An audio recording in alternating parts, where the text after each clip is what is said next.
Good morning, everybody, and welcome to the morning routine. It's Tuesday morning, March 27th, 2018, episode number 312. And yes, you are at the morning routine. Whether you're watching it early in the morning live right now at 6:48 a.m., or you're watching it at your lunch break at 12:01, or watching it at 6, 7, 8, 9 o'clock at night, it is still the morning routine. Yeah, it's kind of like timeless through the day, I guess. I don't know. I watch and see how when people are watching and joining in our community, and it's all through the day. It's never all in the morning or never all in the afternoon, never all in the night. So that means that the show is timeless through the day and the information applies. So that is the good news there, I guess. I don't know. It's early. The sun is cresting up. It's starting to get a little orange glow outside there this morning. And I think we're supposed to get rain later on today, but you know what? Other than that, it's a Tuesday, man, right? Another day to plow through and get things done. So yesterday was a fun day. Yesterday was a Monday, of course, kind of tough to get in the rhythm, but once you get in the rhythm, it was a great day. And I had I was very excited that I got invited to go and help out somebody yesterday at the end of the day, which was really nice last night for a couple hours. And it's always great to end a day helping, serving somebody else. Like, that is just, what a great way to finish the day and start slowing down to get ready to go to bed. Like, it's just awesome. So, but I hope your Monday was very, very well. Just a thought, anxiety is just your brain coming up with fake news, right? It is. That's right out of The Hustle, one of my favorite newsletters. The anxiety is just your brain coming up with fake news. Another interesting fact to share with you this morning before we move on to some of our normal stories that we have. Mr. Rogers always mentioned out loud that he was feeding his fish because a young blind viewer once asked him to do so. She wanted to know that the fish were okay. Isn't that kind of cool? Right? It's kind of neat. So, very good. But Mr. Rogers, now they're coming out with a movie about him, and supposedly it's going to be pretty good. I guess there's a documentary out recently about it as well. So I haven't seen any of those things, but I have been hearing that they are coming out or are out or something like that. So, but anyways, listen, guys, it's Tuesday. Oh, I'm having a hard time getting the flow this morning, I gotta be honest. But it's gonna be fine. We're all gonna make it through this day. So let's jump into some stories. Let's check out some interesting information here today and see what we got going on here. Let's see. The first story I have lined up for you, it's not really an education, something new, but I thought it was kind of interesting because as I read it, I was like, yes, I've been near this person. This comes out of the Medium. The author is Chris Gage. The 10 types of people you meet on planes. Yes, number one, the person who needs you to know that they fly a lot. I mean, they fly all the time. They're on X flights a week, a month, a year, and they only mention this 3 or 7 times totally casually. They've got status, and you're going to hear about it. Yes, I've been next to that person. The second person, the person who actually flies a lot. Yes, they don't want to talk about flying because they're always flying. They just don't even want to talk about it. The third person, the person who's literally never flown before. They're the first ones to board, but don't know how seat numbers work. They hit all the buttons, but yet can't find the light. And they either stand up during takeoff or stay seated during the entire flight for fear of getting up at the wrong time. Number 4, the person who's low-key convinced we're all gonna die, but knows better than to say anything about it lest they come off as a crazy person. That's awesome. Number 5, the talker. Oh, the talker. You came here to make friends, did you not? Of course you did. Why would anyone go out in public if not with the explicit intent of making new friends? This is the person that I dread the most. One-word answers don't faze them. Back to your book again. Oh, what are you reading? Not a big talker, huh? They'll see about that. They need your life story. They need to share theirs. Just please leave me alone. I'm just trying to fly somewhere. Thank you. Yes. Oh, man, that's the one. Number 6, the person irrationally ticked off about the crying baby. Anyone who gets mad at a screaming baby is probably the same sort of person who has a meltdown when it rains. Yes, that's true. Number 7, the drinker. They're low-key alcoholic for real. And frankly, this flight time is interrupting normal drinking hours. They will readily explain the drink with what the heck it's, followed by literally anything. It's vacation. It's 3 p.m. It's 9 p.m. It's Saturday. I love that. Number 8, the movie watcher. They download 8 full-length action films for a 2-hour flight. Number 9, the serious sleeper. There is nothing quite ludicrous as people who travel with full-size pillows, says this author. That's funny. And number 10, this one also is one that is my peeve besides the talker, is the person who lives on this plane. The sleeper may have brought a pillow, but this person brought their whole house. They have enough food to feed a small army. They took their shoes off before the plane even pushed back from the gate. They've got a change of clothes, a personal library, and a small dog tucked under the seat in front of them. Yes, the resident of the plane. Those are the top 10, well, not the top 10, but the 10 types of people that you'll meet when flying on a plane. Which one are you, I guess, is the question. Which one am I? I don't know. I don't know which one of these I am, but I'm sure I guess I'm a mixture of all of them. So, but that's kind of funny. So, anyways, on to the next story. The next story that I have for you today, guys, is want to be happy? Try moving to Finland. This is out of the New York Times Magazine. Yes. The picture that I have, if you're watching on video right now or on Facebook Live, has nothing to do with Finland. I Googled photo for happy, and this is one that came up, and it just struck me as very funny. So the podcast listeners, it's 2 redheaded people, a man and a woman, long red hair, big smiles, in one sweater, like both their heads are sticking out of the neck of the sweater. And, what's a better picture of happiness than when you can share a sweater and a hairstyle with your spouse? I guess, I don't know. But at the New York Times, want to be happy, try moving to Finland. Happy are the people of the Nordic nations, happier, in fact, than anyone else in the world. Those are the main conclusions of the World Happiness Report 2018. Finland is the happiest country in the world, it found, followed by Norway, Denmark, Iceland, Switzerland, the Netherlands, Canada, New Zealand, Sweden, and Australia. Normally, Norway is number 1, as I have shared with you before, but this year, nope. It is Finland. Burundi and Central African Republic, both consumed by political violence, are the least happy countries for the second year in a row. The United States is number 18 out of 156 countries surveyed, down 4 spots from last year. Though the economy is generally strong per capita and per capita income is high, it ranks poorly on social measures. Life expectancy has declined, suicide rates have risen, the opioid crisis has worsened, inequality has grown, and confidence in government has fallen. A person who moves to a country high on the happiness list will probably become happier. And a person who moves to a lower ranked country will probably become less happy. So, if you can't figure out how to make yourself happy in the United States of America, you do have options. Finland would be the number 1 choice. So, there we have it then. On we go. One last story. This story is about a new product that's available out there. It's out of fastcompany.com.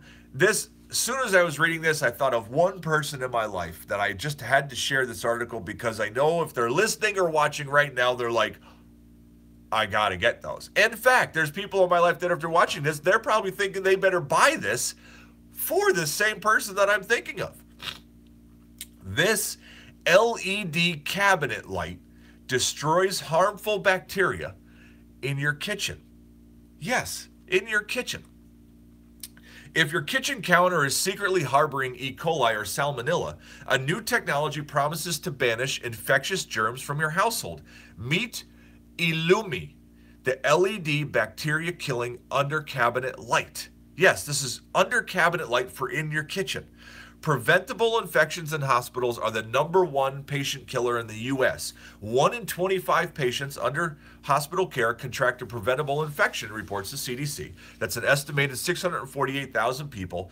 Surface contamination plays a significant role in transmission of infection throughout facilities. This is in hospitals. A single bacteria cell can grow 8 million cells in less than 24 hours. Generally, germs are not pathogenic, but in some cases they are. Illuma, a light that provides continuous surface disinfection with just the flip of a switch, in lieu of UV or chemicals. It relies on LED light with specific wavelengths of visible light that are safe for humans but deadly to bacteria. Illumi eliminates up to 99% of bacteria and over 23 germs. So you take this light, you mount it under your kitchen cabinet where you do like where you would have your cutting board, and you leave it on, and it will kill the bacteria.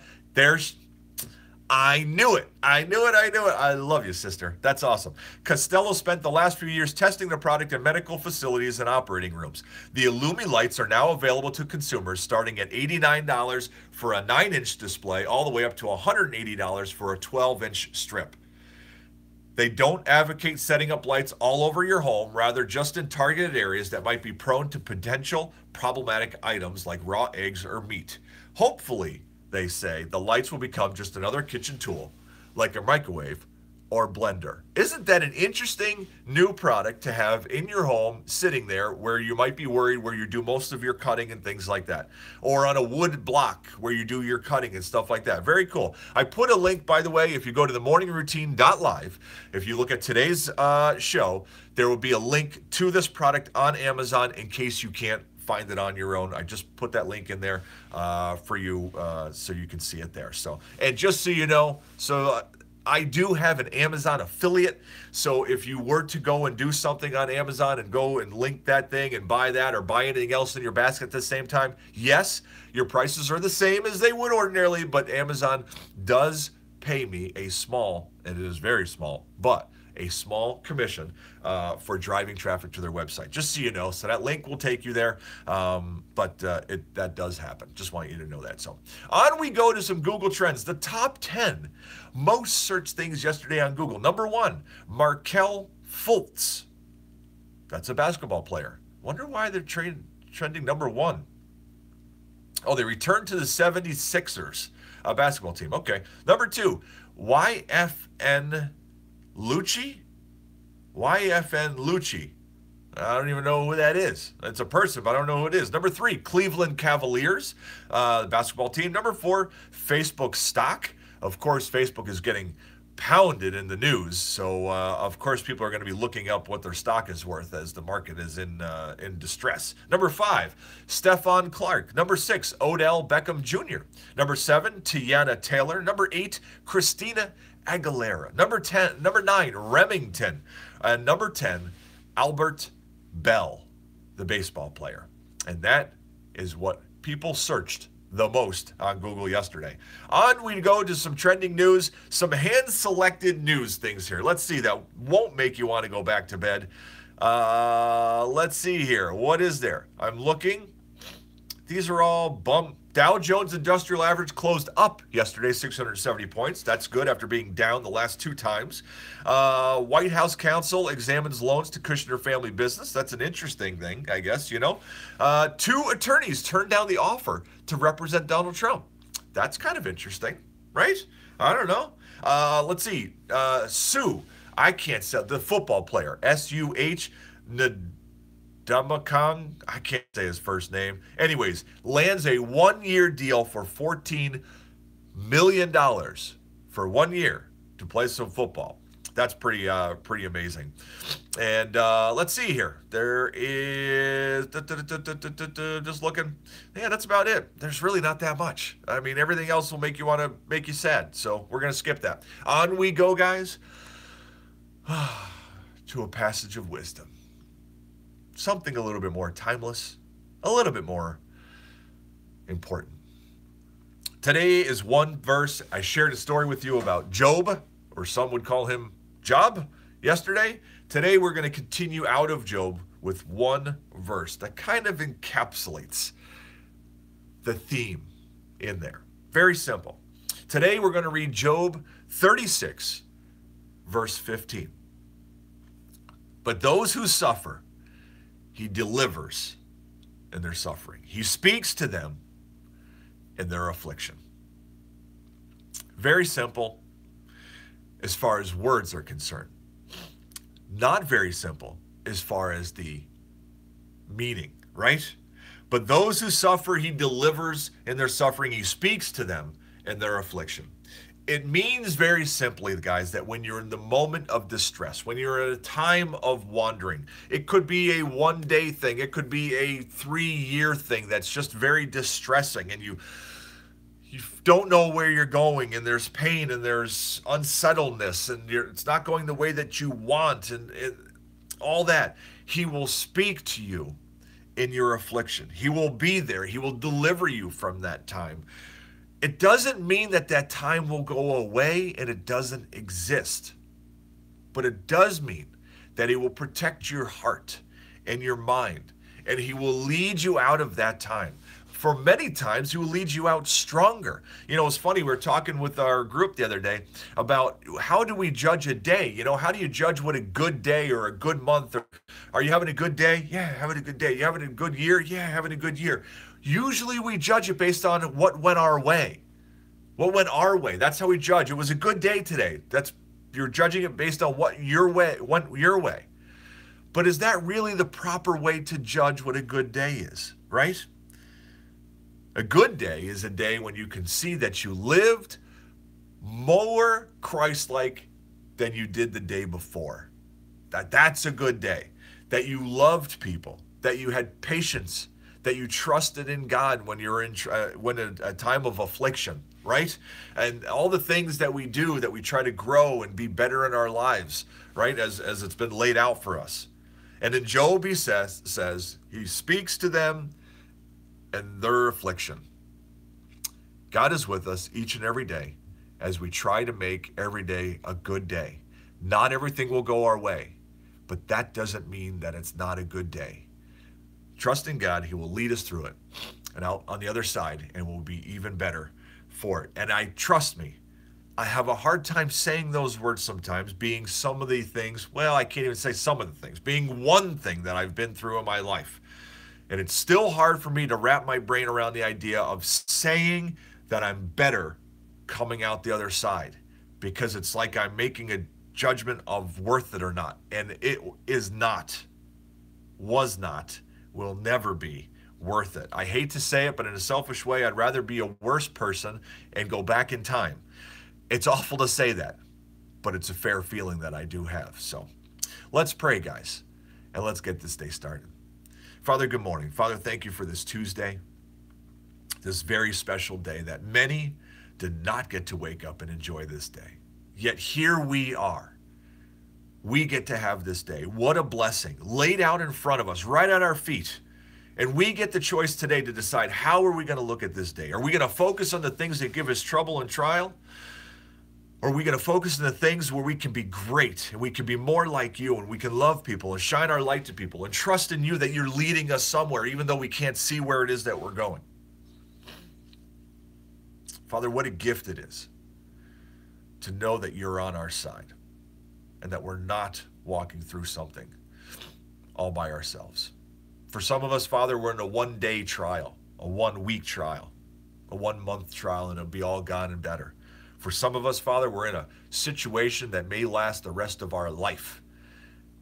And we wrap our hands and our minds and hearts around it and trying to figure out, how do you live with that the rest of our lives? Whether it's a physical ailment, whether it's a significant loss, whether it could be multiple things. Father, all I could say is I thank you for being with each and every one of us as we wrestle with some of the things that we wrestle with. You are a God who provides. You're a God who loves. You're a God filled with grace. Help us to be more like you. Help us to focus not on the things that are disappointing us, but on how we can be more like you today. How can we serve other people each and every day? We love you and we thank you. Amen. And that, my friends, is a wrap to the morning routine. Thank you for being here this morning. I'm a little out of whack this day. I think you can figure that out. I don't know why. I think it's because I woke up at midnight and couldn't go back to sleep till almost 3 o'clock. That might be one of the reasons. So I don't know. But anyways, thanks for being here with me and sharing this time in the morning with me. I love each and every single one of you. Today is a great day. It is what you make it. Push out the negative thoughts. Push out the things that might bring you down. Push out when you're looking at this day through a negative lens, get rid of it. And just think about one very clear thing, that God loves you. This day is for you to go through and find the good works that he has planned for you and be exactly who you were meant to be today. Don't wait until tomorrow. Make today count. I love you guys. Have a great day.